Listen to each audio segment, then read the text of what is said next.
Tem um momento que quase todo mundo já viveu, mas que poucas pessoas pararam para pensar a respeito. Você estava passando por um período pesado, dias difíceis, semanas de acúmulo, uma sensação geral de que as coisas estavam fora do lugar por dentro e por fora. E num determinado momento, você resolveu limpar alguma coisa. Talvez a pia do banheiro, talvez a mesa da cozinha, talvez tenha sido a sua gaveta de roupas, que você decidiu finalmente organizar depois de semanas olhando para ela com uma mistura de culpa e cansaço. E quando terminou, quando olhou para aquele espaço limpo e em ordem, aconteceu algo que você não esperava. Você se sentiu melhor, não só aliviado, aliviada com o espaço. Você se sentiu melhor por dentro, como se algo que estava comprimido tivesse se soltado um pouco. Como se aquele cantinho organizado tivesse devolvido algo que você não sabia que havia perdido. Uma leveza pequena, um respiro, uma sensação de que, ao menos naquele canto, as coisas estavam sob controle. E talvez você tenha pensado, que estranho, só arrumei uma gaveta, mas me sinto diferente. Esse é exatamente o ponto que a gente vai explorar hoje, porque não foi só uma gaveta. Você fez algo muito mais profundo do que organizar objetos. Você mudou o que o ambiente ao redor estava dizendo para o seu sistema nervoso. Você transformou uma mensagem de causa em uma mensagem de controle. E o seu sistema nervoso respondeu da única forma que sabe, com alívio real, físico, mensurável, que você sentiu no corpo antes mesmo de conseguir colocar em palavras. Essa experiência não é aleatória, não é coincidência. Tem uma explicação que vai muito mais fundo do que a maioria das pessoas imagina. E é sobre essa explicação, sobre esse fio que liga o espaço externo ao estado interno, que a gente vai conversar hoje. Seja bem-vinda, seja bem-vindo ao Devagar Tudo Muda. Esse é um espaço criado para quem quer se entender de verdade, para quem está cansado, cansada de padrões que se repetem e quer finalmente entender de onde eles vêm. O que a gente vai explorar hoje é a relação entre o espaço onde você vive e quem você acredita que é. A forma como o ambiente externo conversa com a sua identidade emocional, de formas silenciosas e constantes, sem pedir licença, sem avisar. E por que limpar, organizar, cuidar do espaço ao redor pode ser um dos atos mais profundos de autocuidado que existem na vida cotidiana, disponível para qualquer pessoa, em qualquer tamanho de casa, em qualquer fase da vida. Parece muito para uma conversa sobre faxina, mas eu prometo que vai fazer sentido. Vamos começar com algo que poucos sistemas educacionais ensinam, mas que muda profundamente a forma como você entende a si mesmo. O ser humano não existe de forma isolada do ambiente onde está. Você não é uma consciência flutuando num espaço neutro. Você é um ser que está em constante relação com tudo que está ao redor. As pessoas, os sons, os cheiros, a temperatura, a luminosidade e o estado dos objetos e superfícies que compõem o espaço onde você vive. Tudo isso chega ao seu sistema nervoso e molda o seu estado interno de formas que você não percebe conscientemente, mas que sente no corpo todos os dias. A psicologia ambiental, que é um campo de estudo específico dentro da psicologia, se dedica justamente a entender essa relação. E o que essa área mostra de forma bastante consistente ao longo de décadas de pesquisa é que os ambientes onde as pessoas habitam têm um impacto real, mensurável e profundo sobre o estado emocional, sobre o comportamento, sobre a forma como as pessoas percebem a si mesmas e ao mundo. Não é simbolismo, é dado, é ciência aplicada à vida cotidiana. Mas antes de entrar nos dados, eu quero te falar sobre algo ainda mais íntimo, como essa relação começa em cada um de nós. Você não nasceu com uma relação neutra com o espaço. A relação que você tem hoje com organização, limpeza, caos e ordem tem uma história. E essa história começa muito antes de você conseguir se lembrar dela. Se você cresceu numa casa onde a ordem era mantida com cuidado, onde os espaços eram organizados com intenção, onde limpar e cuidar do espaço era um ato de normalidade cotidiana, o seu sistema nervoso aprendeu que ambientes organizados são seguros, são normais, são o estado natural das coisas.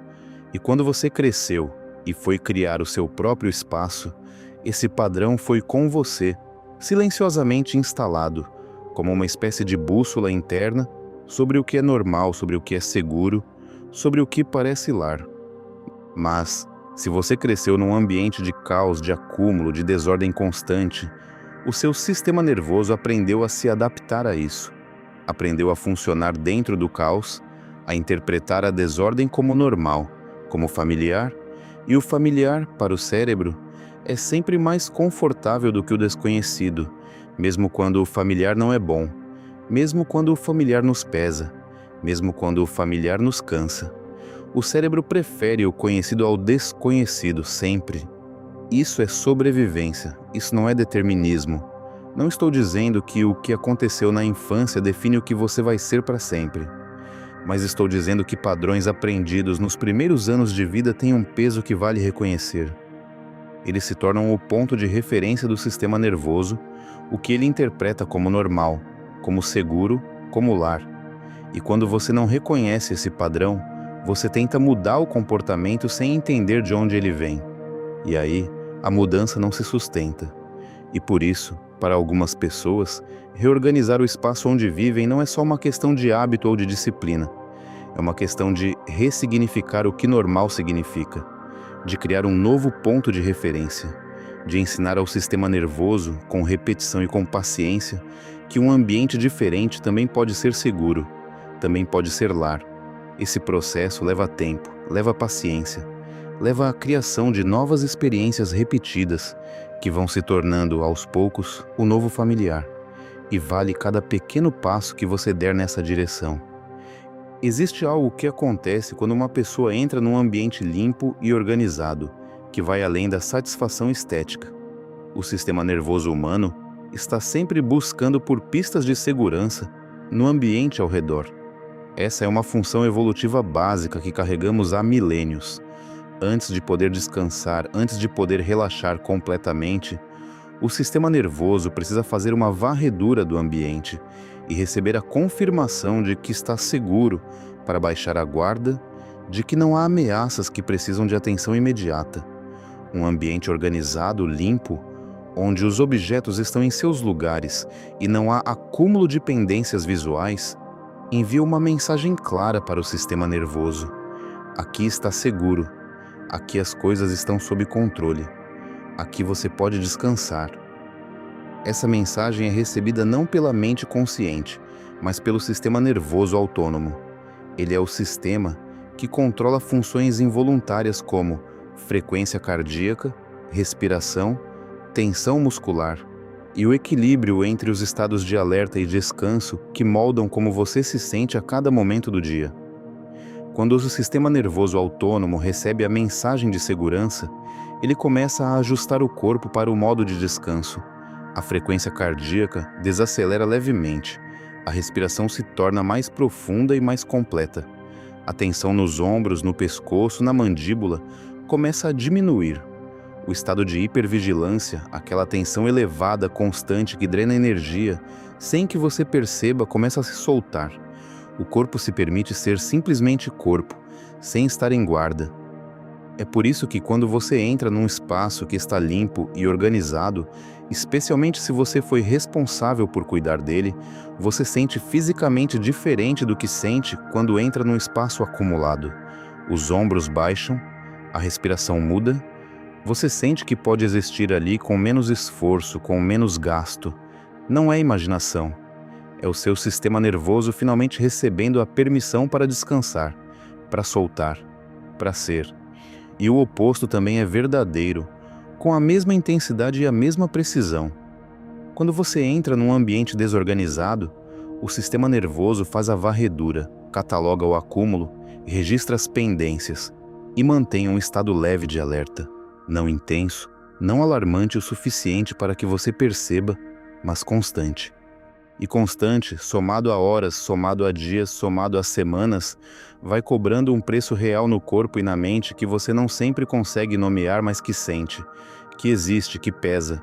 Agora eu quero falar sobre algo que considero profundamente significativo e que é raramente mencionado quando o assunto é limpeza e organização. Algo que muda completamente o significado do ato de cuidar do espaço onde você vive. Existe uma distinção importante em neurociência entre dois modos de processamento mental. O primeiro é o modo focado. Esse é o modo que você usa quando está tentando resolver um problema, estudar, trabalhar em algo que exige atenção sustentada e raciocínio analítico. Nesse modo, o foco é estreito, direcionado, concentrado num ponto específico. É o modo que a maioria de nós passa a maior parte do dia tentando manter. O segundo é o modo difuso. Esse é o modo em que a mente fica solta, onde os pensamentos fluem sem direção forçada, onde as conexões entre ideias acontecem de forma espontânea e inesperada. É o modo onde a criatividade emerge, onde a integração acontece, onde algo que estava confuso começa a fazer sentido. Os pesquisadores descobriram que o modo difuso é ativado principalmente quando o corpo está em movimento, com tarefas físicas de baixa demanda cognitiva. Tarefas que pedem presença física, mas não pedem que a mente analítica trabalhe intensamente. E lavar louça, varrer o chão, limpar superfícies, dobrar roupas, são exatamente esse tipo de tarefa. Quando você está lavando a louça com atenção plena, sem celular na outra mão, sem podcast no ouvido, o córtex pré-frontal, que é a região do cérebro responsável pelo pensamento analítico e pelo controle consciente, reduz um pouco a sua atividade. E isso cria espaço para que outras regiões do cérebro trabalhem, regiões associadas à criatividade, à consolidação de memórias, ao processamento emocional, à integração de experiências que ainda não foram processadas completamente, como se a mente, ao parar de tentar forçar, finalmente pudesse organizar o que estava em suspenso. É um estado muito próximo do que acontece durante a meditação. Não a meditação de sentar em posição específica e tentar não pensar em nada, que para muita gente parece inacessível, mas a meditação no sentido mais preciso, um estado de atenção presente, de presença no corpo, de mente que para de tentar controlar e começa a integrar. Muita gente reporta que os pensamentos que estavam em loop de repente se acalmam enquanto limpa, que veem uma situação com mais clareza do que tinham conseguido ver com esforço, que algo que estava preso internamente se soltou um pouco. Isso é o processamento difuso trabalhando. É o presente ativo do corpo libertando o que estava represado na mente. Além disso, o movimento físico rítmico e repetitivo, como o movimento de esfregar uma superfície, de varrer, de dobrar, tem um efeito regulador sobre o sistema nervoso que poucos conhecem. Ele ativa o nervo vago, que é o grande regulador do sistema nervoso parasimpático, o sistema responsável pelo estado de descanso, recuperação e digestão. O nervo vago é como um freio de emergência do estresse, e o ritmo do movimento físico repetitivo o estimula diretamente. O ritmo do movimento externo vai organizando o ritmo interno. Limpeza como regulação do sistema nervoso. Isso não é metáfora, é fisiologia. Eu quero agora falar sobre um padrão que considero muito importante nomear, porque ele afeta muita gente de formas que passam despercebidas, às vezes durante anos inteiros. Existe uma relação entre o estado emocional interno e o estado do espaço onde se vive que funciona como um espelho. Quando uma pessoa está num período de equilíbrio, de energia disponível, de clareza interna, manter o ambiente organizado não é um esforço consciente. É algo que acontece naturalmente como parte do fluxo do dia, sem que a pessoa precise se forçar ou se lembrar. Mas quando essa pessoa entra num período de desequilíbrio interno, quando a ansiedade aumenta, quando o esgotamento chega sem avisar, quando a sensação de não dar conta se torna o estado mais frequente, uma das primeiras manifestações visíveis é exatamente o estado do espaço ao redor. O ambiente começa a refletir o que está acontecendo por dentro. E isso cria um ciclo que pode ir em duas direções muito diferentes.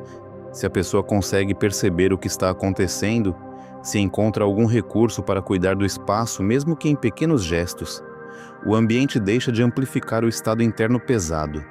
Um cantinho limpo num dia difícil pode ser o ponto de ancoragem que o sistema nervoso precisava para começar a se estabilizar. Um sinal pequeno de controle num momento em que tudo parece fora de controle. Mas se o ciclo se fecha sem interrupção, se nenhum gesto pequeno é feito, o ambiente vai se tornando cada vez mais um espelho do caos interno. E esse espelho, visto todos os dias ao acordar, ao voltar do trabalho, ao tentar descansar, vai consolidando a crença de que as coisas estão fora de controle, de que não há saída, de que isso é como a sua vida é. Por isso, cuidar do espaço onde você vive em momentos difíceis não é negar a dificuldade. Não é se forçar a fingir que está bem quando não está. É criar uma âncora visual, concreta, tangível, de que você tem algum controle, de que você está cuidando de algo, de que o caos não é absoluto nem permanente. Não precisa ser tudo. Basta um lugar, um cantinho, uma superfície. E isso já muda a mensagem que o ambiente manda de volta para você. O maior erro que a maioria das pessoas comete quando decide reorganizar o ambiente é tentar fazer tudo de uma vez. Você passa semanas sem conseguir arrumar nada. Aí chega um dia em que a energia aparece, a motivação está lá, e você decide que hoje é o dia. Você vai limpar tudo, vai reorganizar a casa inteira, vai finalmente fazer aquela faxina geral que está na lista há semanas. E essa decisão, que parece boa, quase sempre termina de uma de duas formas. A primeira, você começa com energia, vai bem por um tempo, mas a tarefa é maior do que o seu sistema consegue sustentar num único dia. O cansaço chega antes do fim. Você para na metade. A casa fica parcialmente arrumada, parcialmente não. E essa parcialidade pode se sentir pior do que antes de começar. Você se sente frustrado, frustrada, como se mais uma vez não tivesse conseguido terminar o que prometeu para si mesmo. A segunda, a tarefa parece tão grande antes de começar que você não começa. Você olha para tudo que precisa ser feito, faz o cálculo da energia que vai precisar. A mente trava diante da escala do problema e o corpo simplesmente não vai. Você fecha os olhos para a bagunça mais um dia. Os dois resultados reforçam a mesma crença. Eu não consigo. E essa crença vai se instalando com o tempo. E a alternativa real, a que funciona de verdade e se sustenta ao longo do tempo, não é uma grande faxina. É um ritual pequeno e constante. 15 minutos por dia valem muito mais para o estado do ambiente e para o estado interno do que uma faxina de 6 horas a cada 4 semanas. Porque os 15 minutos diários criam algo que a faxina mensal não cria. Uma experiência diária de controle. Uma mensagem diária para o sistema nervoso de que as coisas estão sendo cuidadas. Uma crença que vai sendo construída dia após dia de que você é alguém que cuida das coisas. E como criar esses 15 minutos sem que eles se tornem mais uma obrigação pesada na lista? Ancorando-os a algo que você já faz de qualquer jeito. Você já escova os dentes de manhã. Antes de sair do banheiro, 2 minutos organizando a bancada. Você já prepara o café da manhã. Enquanto espera a água ferver, a louça da noite anterior vai para o seu lugar. Você já vai dormir toda a noite. Antes de deitar 10 minutos pelo espaço, recolhendo o que ficou fora do lugar durante o dia. Comportamentos novos têm muito mais chance de se manter quando estão ancorados em comportamentos que já existem. Você não está criando uma nova rotina do zero, está adicionando um gesto pequeno a algo que já acontece. Com o tempo, esses gestos deixam de ser esforço, eles se tornam automáticos, e o espaço ao redor vai gradualmente refletindo esse cuidado constante. E tem mais um ponto sobre esse ciclo de caos e estado interno que eu acho importante nomear. O ambiente desorganizado não cansa só a mente, ele cansa o olhar. Existe algo que os pesquisadores chamam de sobrecarga sensorial visual. Quando o campo de visão está muito poluído de objetos e informações visuais simultâneas, o sistema de percepção começa a se sobrecarregar. E esse tipo de cansaço é diferente do cansaço físico. Ele é mais difícil de nomear, mais difícil de recuperar, mais silencioso na forma como se acumula. É o tipo de cansaço que você sente, mas não sabe de onde veio. E que uma superfície limpa, um cômodo organizado, pode ajudar a aliviar de um jeito que vai direto ao corpo. Há algo que eu considero importante falar antes de terminar. A diferença entre cuidar do espaço por obrigação e cuidar do espaço como ato de amor por si mesmo. Quando você limpa por obrigação, quando você arruma porque deveria, porque está com vergonha, porque alguém vai visitar, a experiência tem um sabor diferente. Há um peso nela, uma sensação de dívida sendo paga, e geralmente ela não dura, porque o que mantém um comportamento no longo prazo não é a obrigação, é o significado. Quando você limpa a partir de um outro lugar, quando você arruma, porque entende que esse espaço é o espaço onde você vive, onde você existe, onde você se recupera, e que esse espaço merece atenção porque você merece atenção, a experiência muda. Ela deixa de ser uma tarefa e começa a ser um ato de presença, um ato de cuidado, um ato que diz, de forma concreta, que você se importa com o lugar onde você habita e com quem o habita, que é você. Essa distinção parece sutil, mas ela muda tudo na prática. Porque quando o comportamento está ancorado num significado real, ele se sustenta de um jeito diferente. Não porque você se forçou, porque faz sentido de um lugar mais profundo. Existe um conceito que eu carrego comigo há muito tempo e que acho que encapsula bem tudo o que a gente conversou hoje. A sua casa já é uma extensão de si mesmo, não no sentido de que ela define quem você é ou que você deve ter vergonha do seu espaço, mas no sentido de que ela é o ambiente externo mais próximo da sua experiência interna. É o espaço onde você existe sem audiência, onde você existe só para você, onde você não precisa ser nada para ninguém. E quando você cuida desse espaço, quando você trata esse lugar com atenção e intenção, você está praticando algo que vai muito além da organização doméstica. Você está praticando respeito por si mesmo, por si mesma. Respeito que não fica só nos pensamentos, que não fica só nas palavras. Respeito que você pode ver com os próprios olhos, que você sente no corpo quando entra num cômodo que você cuidou. Cuidar da sua casa é cuidar de você, de forma presente, gentil, constante. Um cantinho arrumado por dia, uma superfície cuidada, um espaço que, quando você entra nele depois de um dia longo, diz: aqui você está bem, aqui as coisas estão em ordem, aqui você pode soltar. Isso não transforma uma vida da noite para o dia, mas ao longo do tempo, ao longo de muitas manhãs e muitos gestos pequenos, vai construindo algo que é sólido e que é seu. Uma casa que te acolhe e uma relação com você mesmo, com você mesma, que vai lentamente começando a acreditar que você merece ser acolhido, acolhida. Eu também quero falar sobre algo que passa muito despercebido, a relação entre o espaço onde você vive e a forma como você toma decisões no dia a dia. Parece distante, parece que não tem nada a ver, mas tem. Quando o ambiente ao redor está desorganizado, o cérebro passa uma quantidade significativa de recursos cognitivos apenas gerenciando o caos visual. E recursos cognitivos são finitos. Cada decisão que você toma consome um pouco desse recurso. Pesquisadores chamam esse fenômeno de fadiga de decisão. Quanto mais decisões você toma, menor é a qualidade das seguintes. Agora imagine que antes de qualquer decisão real do seu dia, o seu ambiente já consumiu parte desse recurso só existindo. Isso significa que uma casa desorganizada não drena só o seu humor. Ela drena a sua capacidade de fazer boas escolhas, de criar, de resolver problemas, de ser quem você quer ser num dia que já é difícil por si só. E o oposto também é real.